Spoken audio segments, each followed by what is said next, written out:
सोलापूरचे नवे पोलीस आयुक्त एम राजकुमार यांनी नुकतीच शांतता कमिटीची बैठक आयोजित करण्यात आली होती आणि या बैठकीदरम्यान येणाऱ्या उत्सव आणि जयंत्यांच्या पार्श्वभूमीवर सोलापूरकरांना त्यांनी काही महत्त्वपूर्ण सूचनाही दिल्या।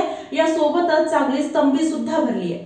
शिवजन्मोत्सवाच्या पार्श्वभूमीवर पोलीस आयुक्तालयात शिवजन्मोत्सव मध्यवर्ती महामंडळ तसेच शांतता कमिटीच्या सदस्यांची बैठक घेण्यात आली। अध्यक्षस्थानी पोलीस आयुक्त एम राजकुमार हे होते। या बैठकीचा प्रमुख उद्देशच हा शिवजयंती मिरवणूक डॉल्बी मुक्त असावी असाच होता। त्यासाठी मध्यवर्तीच्या प्रमुख मार्गदर्शकांनी यंदाची शिवजयंती डॉल्बी मुक्त होण्यासाठी आम्ही प्रयत्न करत आहोत, पण काही मंडळी या मिरवणुकीत डॉल्बीसाठी आग्रही आहेत। ज्या मंडळाची डॉल्बी मुक्त मिरवणूक आहे त्यांच्यासाठी डॉक्टर बाबासाहेब आंबेडकर चौक ते छत्रपती शिवाजी महाराज चौक असा मार्ग ठेवावा।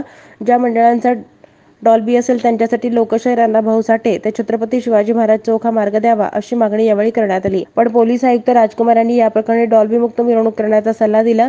पोलीस आयुक्त राजकुमार यांनी आपल्या भाषणात केलेल्या सूचनांची सध्या सोलापुरात चर्चा होतीये।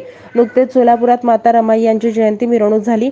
यामध्ये 24 मंडळांनी सहभाग घेतला। मिरवणुकीबाबत सोलापुरात प्रचंड नाराजी व्यक्त करण्यात आली। या मिरवणुकीत डॉल्बीचा आवाज हा मोठा असल्यानं अनेकांना याचा त्रास झाला। हाच मुद्दा आयुक्तांनी घेतला। तुम्हाला वाटत असेल की परवा झालेल्या मिरवणुकीत डॉल्बी लावल्या गेल्या, आंबेडकर जयंतीत सुद्धा तेच होणार आहे, परंतु येत्या 4 दिवसात त्याचे परिणाम दिसतील। 24 मंडळाच्या 72 जणांना रेकॉर्डवर घेण्यात आले, त्यांच्यावर लवकरच कारवाई होईल असा इशारा राजकुमार यांनी दिलाय। यंदाची शिवजयंती डॉल्बी मुक्त डिजिटल मुक्त करावी यासाठी पदाधिकाऱ्यांनी प्रयत्न करावेत। ज्या शिवजयंतीच्या मोठ्या मंडळाचा अध्यक्ष होतो त्यांची मुलं मात्र फॉरेनमध्ये MBBS इंजिनिअरचे शिक्षण घेता आणि तुम्ही म्हणजे या ठिकाणी डॉल्बीवर नाचून आयुष्य बर्बाद करता। हे यापुढे होऊ नये। उत्सव शांततेत साजरे व्हावेत। मोठे डिजिटल बॅनर ज्या कोणी लोकांनी लावले आहेत त्यांच्यावरही पोलिसांच्या नजरा राहणार आहेत असंही ते म्हणाले। आपलं स्कूल कॉलेज वेळात जे बघितले सोलापूर ते आता नाहीये। इतकं जे फ्लेक्स बॅनर्स आता लावलेले आहे अजूनही चालू आहे काम काही लोकांच्या।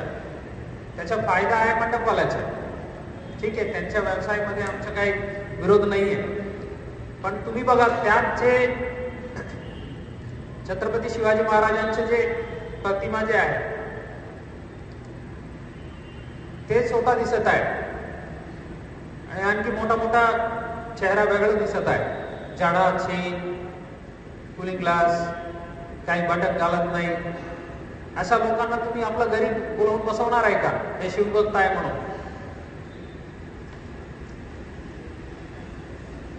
आणि ते तुमच्या शहराच्या पूर्ण म्हणजे आता आपल्या घरी तुम्ही शिवाजी महाराजांच्या प्रतिमा फ्रेम लावतात, बाबासाहेब आंबेडकरांचा फ्रेम लावतात। आता हे आमच्या शहरासाठी फ्रेम सारखं आहे ना।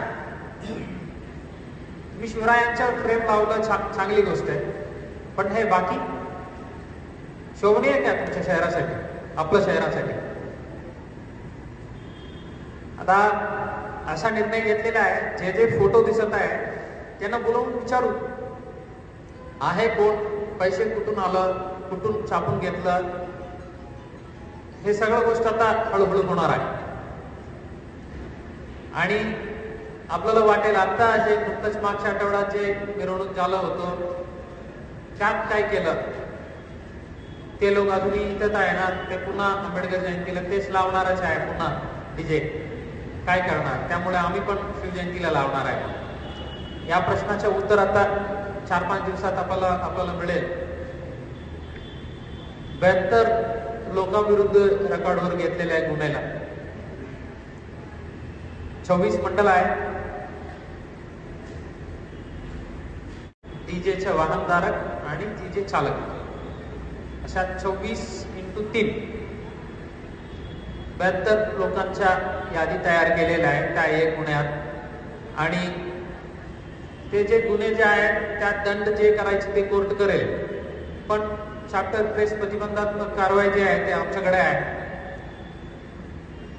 त्यात आम्ही निर्णय घेण्याचे अधिकार आमच्या ACP कडे, आमच्या एक्झिक्युटिव्ह मॅजिस्ट्रेट कडे आहे।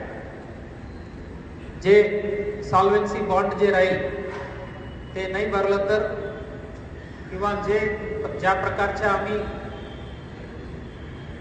जामीनदार मागणी करणार आहे ते नाही दिलं तर तोपर्यंत जेलपास होणार। यात ज्यांना क्षमता आहे ते जाऊन कोर्टात जाऊन बाजू मांडू शकेल, करूया। आमचं काम आहे दररोज कोर्ट जाणे येणे, त्यासाठीच आमचा पगार आहे, तर आम्ही तयार आहे। ते 72 लोक ते आपलं कामधंदा सोडून हे करायला ते पण तयार असलं तर चांगली गोष्ट आहे. आणि आपलं छत्रपती शिवाजी महाराजांचे जे जन्मोत्सव साजरा करणारे जे महामंडळ जे लोक आहे, आपण एक स्टँडर्ड सेट करा. आपल्याला बघून बाकी लोक शिकवायला पाहिजे आणि तुम्ही जे स्टँडर्ड सेट केलं त्यापेक्षा कमी झालं तर त्यांना लाज वाटलं पाहिजे.